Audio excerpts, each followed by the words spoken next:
Howdy, and welcome to the podcast. This is another episode of Untold Tales from this side of nowhere, and as you probably know, I'm your host, Connor Jones. This week, I'm bringing you another story from just about as close as you can get to the middle of nowhere, that is Poverty Flats, Wyoming. Before we get started, though, a message from our sponsors. Our episode this week is sponsored by Basin Pharmacy in Basin, Wyoming. Basin Pharmacy is your hometown pharmacy, as well as your source for over-the-counter medicine, vitamins, and supplements.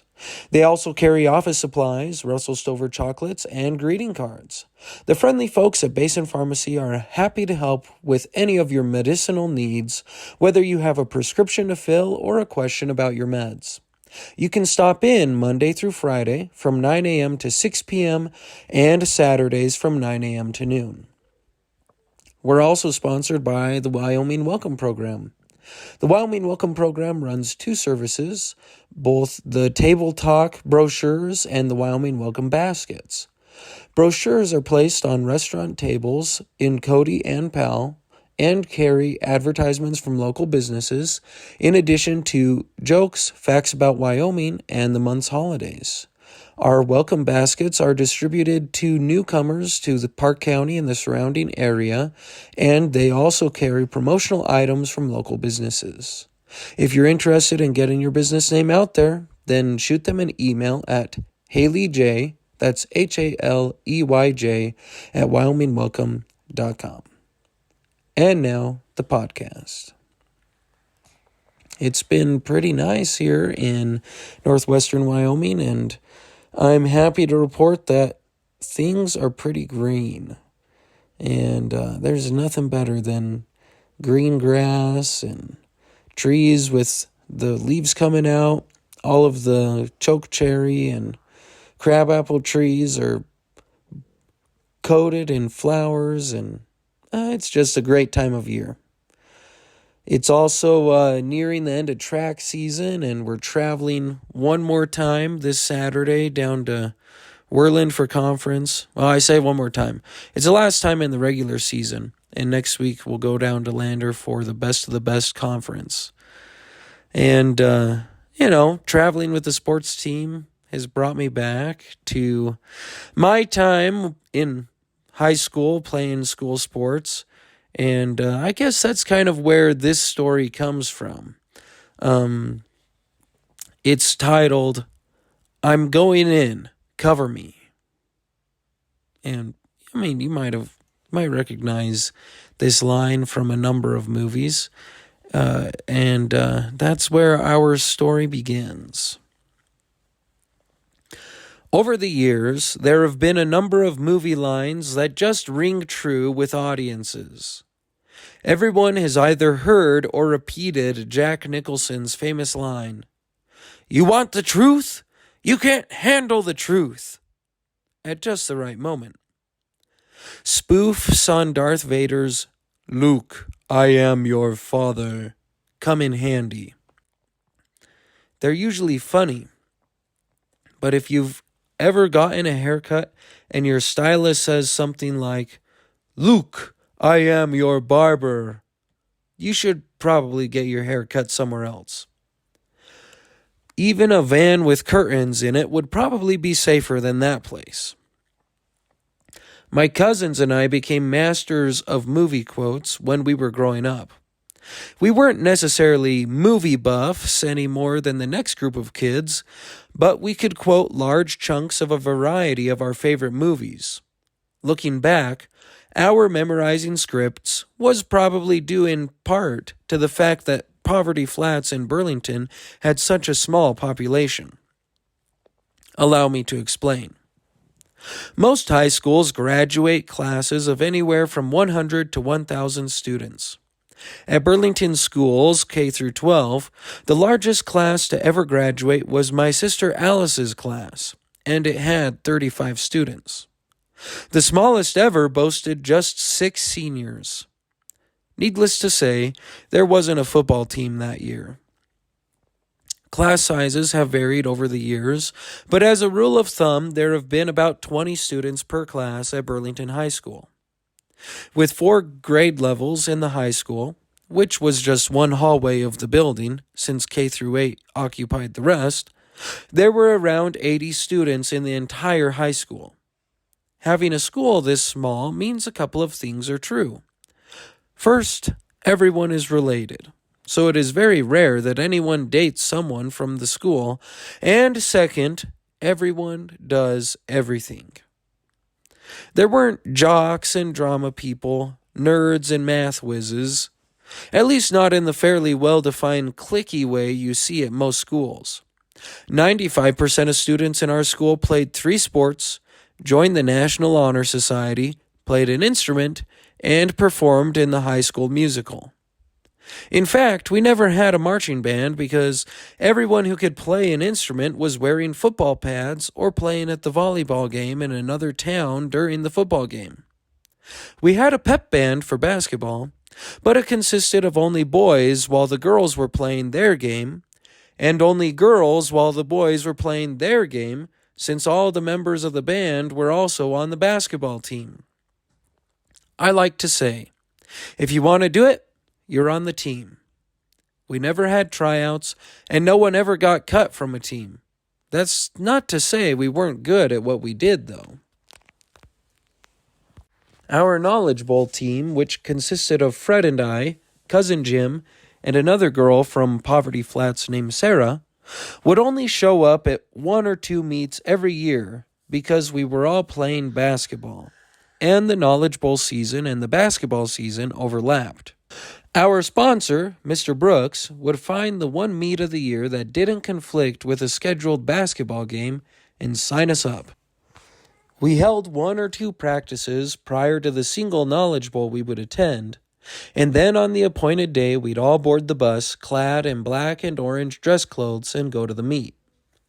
All the other schools had dedicated Knowledge Bowl teams, complete with pocket protectors and Coke bottle glasses, and they attended every meet during the Knowledge Bowl season.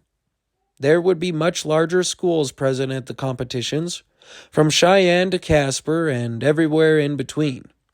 We didn't worry too much about it, though, because we won every round. Our secret was the fact that Jim watched Jeopardy religiously, Fred and I read every book we could get our hands on, and Sarah was a great mathematician. We were also very aggressive with our buzzer. Probably a little too aggressive. I still remember one question the announcer began with, "In 1954, what U.S. submarine became the first beep?"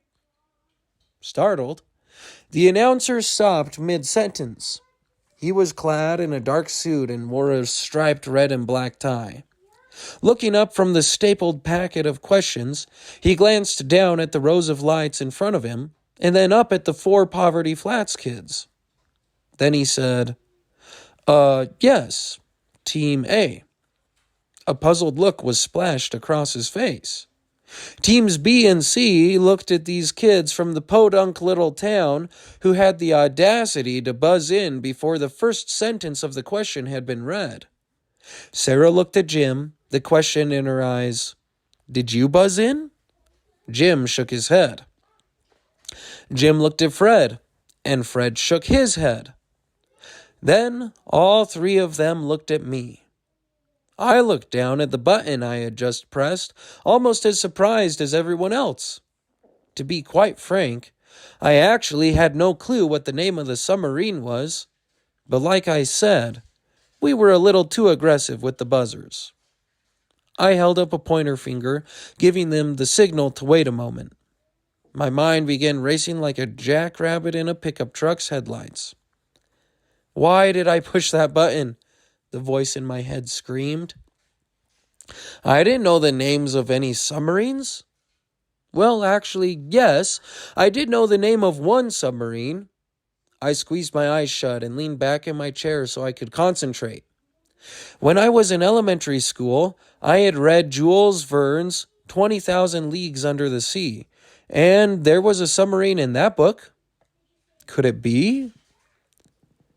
10 seconds, the announcer said. "The USS Nautilus," I blurted out. The announcer raised his eyebrows and coughed a little. Shifting in his seat, he said, yes, that is correct. The USS Nautilus was the world's first nuclear submarine. The four of us grinned and high-fived. I wasn't the only one to buzz in early on our team, though. We did it multiple times during every meet, and I don't remember ever losing one. We'd show up for a single meet, trounce all the other schools, and never show up at another one. I don't know if the other schools were relieved we only showed up to one meet, or just approached every one wondering if that crazy team from Burlington would be there. We were like thieves in the night. We'd show up once, take the trophy, and never show up again. We probably would have gone to more meets if our school wasn't so good at basketball. I've discussed Burlington's basketball legacy in another story, so let it suffice to say Burlington was a basketball town through, and still is. I'd like to claim I'm guilty by association, but I've never been the world's greatest athlete, and my main contributions to our high school basketball team came in the form of hours spent practicing with the starters and wiping up spills during huddles at the games. That's not to say I didn't enjoy basketball and other high school sports. During Wyoming's Brumal months, basketball was a great diversion from surviving the snow and wind outside. I also loved playing football in the fall and even ran track in the spring my senior year of high school. Traveling with the team was an aspect of playing sports that made it a joy. If you're not from Wyoming, it's hard to understand what it's like to travel with a high school sports team. In most states, the longest trip a sports team might take is 45 minutes. Not in Wyoming. 45-minute bus rides constitute some of the shortest trips for a team. It isn't uncommon for Wyoming kids to ride the bus 4 hours one way to play a game, thus spending more time on the road than at the actual event. On especially long trips, the team goes out to eat after the game, and that's what happened when perhaps the greatest movie quote moment in Poverty Flats history occurred. Fred, Jim, Marty, and I were juniors in high school, and we were playing football. We had traveled to a school in the southern part of the state for a game, and afterwards we went out for pizza. As you can imagine, a bunch of high schoolers can eat a lot of pizza and drink a lot of soda. I think at the table we boys were sharing, we may have eaten 3 16-inch pizzas and drank 3 pitchers of soda, unassisted. We were in fine form, laughing, eating, and discussing the game. As was usually the case, we were also trading movie quotes, from Napoleon Dynamite to Monty Python and the Quest for the Holy Grail. With a slice of pizza sitting on his plate, Jim said in a terrible Mexican accent, "This is the worst lunch I have ever had." "It's not lunch, it's dinner," Fred pointed out. "Don't you know I have had diarrhea since Easter's?" Marty fired back. "Hey, Fred, may I have another slice of that pepperoni?" I asked, holding out my plate. Fred slapped another slice of pizza on my dish and said, "Tina, eat your food, you fat lard." We all laughed as I accepted the pizza. "Hey, Jim, what happened to your arm?" Fred asked, pointing at a scrape on Jim's left arm. "'Tis but a flesh wound," he replied in his best British accent. As a matter of principle, the only way to reply to that quote was with the next line from the movie. "But your arm's off," Fred responded. "I've had worse," Jim fired back. Monty Python always gets a laugh, and we were tired and full of good food and sugar from all the root beer, so we all laughed even harder. I'm surprised the owner of the pizza joint didn't ask us to quiet down, but I guess a little noise is to be expected when feeding a high school football team. After demolishing all the pizza and guzzling all the soda, it was time to load up. Naturally, everyone needed to visit the facilities before the long bus ride back home, so we lined up at the door to the bathroom as we waited our turn. The four of us stood talking and laughing with the buzz of the rest of the team's laughter and conversation around us. But Jim was soon shifting nervously from one foot to the other. "Man, I really gotta go," he said, a strained look on his face. "I don't think I can wait for all these guys." Ahead of us, at least 3 other players from the team were waiting to use the bathroom. "Too much root beer, huh?" I asked, grinning. "Hey, there isn't anyone in the women's restroom," Marty pointed out. Fred shook his head. "Nah, you're crazy. He can't go in there." "Well, if there isn't anyone else using it, I don't see why not," Jim said. Then he suddenly turned serious. The Star Wars quote was unmistakable. "I'm going in. Cover me, Porkins." A grin split my face. "May the Force be with you," I chuckled. Jim hit the wooden door with its skirt-clad figure with both hands, and it swung shut behind him. "Is he really using the women's restroom?" Fred asked in disbelief. "When you gotta go, you gotta go," I shrugged. "Is that one a movie quote?" Marty asked. "Yeah, Jurassic Park," I shot back, right before that dude got eaten by the dinosaur on the toilet. "What, do you live under a rock?" I laughed. "Yeah, who is this guy?" Fred asked, giving Marty a friendly shove. "He doesn't even go here," I said, grinning. "Mean Girls?" Fred asked in disbelief. "Come on, you can't be quoting Mean Girls." "Some call me Tim?" Fred said, interrupting us. "That's more like it," Fred laughed. Suddenly, he stopped, and his eyes grew wide and his face went pale. Marty and I stopped laughing too, and I said, "What is it, Fred?" In dread silence, Fred pointed behind Marty and I to where the door to the women's bathroom was swinging slowly shut. "Oh no," Marty gasped. "Isn't Jim still in there?" "Yup," I said under my breath. My heart sank for a moment, and then a smile slowly spread across my face. "That lady is going to be surprised." "Not as surprised as Jim," Fred fired back. Just then, the bathroom door flew open, and a woman who appeared to be in her mid-40s walked out, her eyes wide. She passed us, then paused. "Did you know there's a guy in there?" she asked, jerking a thumb back toward the women's restroom. 3 guys never did their best to look more clueless. "Gee, really?" Marty asked in disbelief. The woman shook her head and heaved a sigh, then walked back toward the dining area. "Oh, man!" Fred laughed, doubling over and covering his mouth with a hand. A moment later, the bathroom door swung open again, and Jim boiled out, still cinching up his belt. "Hey," he hollered, "I thought you guys were going to cover me. You just let that lady walk in on me," he thundered. "Sorry," Fred sputtered. "She just moved so fast."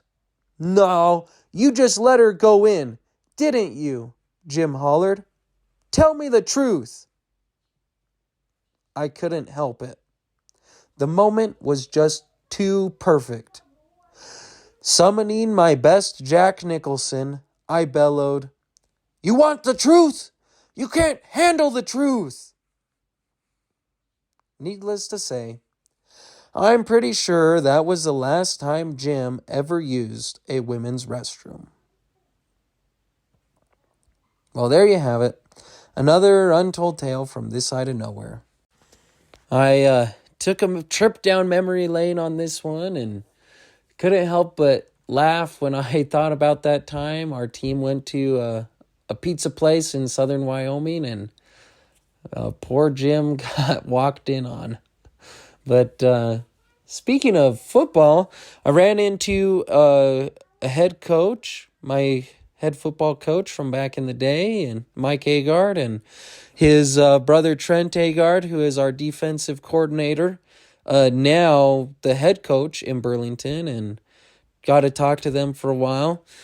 It's always good to see those guys and talk for a bit. And shout out to Trent. He mentioned that he's been listening to the show. So thanks for your support, Trent. And if you're listening to this one, I hope that you enjoyed this story. If you are a listener, then, well, obviously if you're listening to this, you're a listener. But if you would like to get a shout out, feel free to comment on this episode when it drops on Facebook, or shoot me an email. Maybe you have a movie quote you'd like to share. And if you'd like to support the podcast, please go rate us or leave a review on Apple Podcasts or wherever you get your podcasts, and be sure to subscribe. Whenever you leave a review or rate the podcast, it makes it easier to find and allows me to share stories with more people. So please do leave us a review. And as always, it's been a pleasure having you here on Untold Tales from This Side of Nowhere, where we work twice as hard for half as much and still find time for the important things, like fishing. See you next time, folks.